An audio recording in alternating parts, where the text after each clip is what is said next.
Good morning and welcome back. Hope you will have a great day today. We will continue from here. DNA precipitation out of a mixture of biomolecules can be achieved by treatment with.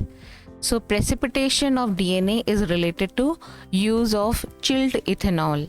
Check the options. Here it is. Option number 2 is the answer. So the reason is this chilled ethanol is going to decrease the solubility of DNA, and this is the reason DNA precipitates out of the solution. So let's revise this protocol of DNA isolation.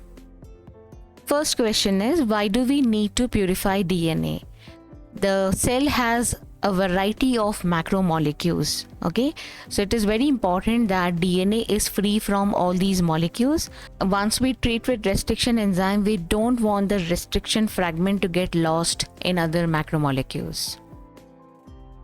So these are the steps of DNA isolation. First step is breaking the cell wall. So different types of cells are used, maybe bacteria or plant cell or fungus. In case of bacteria, the cell wall is made up of peptidoglycan. Okay, it is repeating unit of NAG and NAM.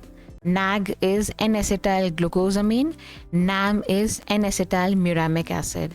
So lysozyme enzyme will break the bond between them, beta-1,4 glycosidic linkage. Plant cell has cellulose. Cellulose is a polymer of beta glucose. So cellulase helps in breaking cellulose. And finally, the cell wall of fungus is chitin. This is very important topic.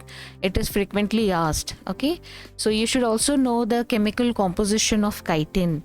It is repeating unit of N-acetyl glucosamine. It was asked before in NEET exam.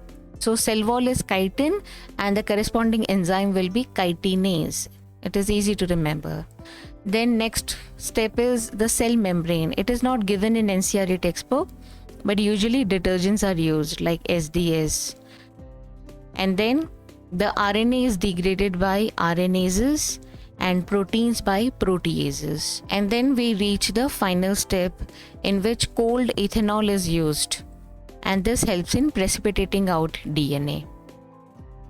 So the precipitate is seen as fine thread in the suspension and it is collected with a glass rod.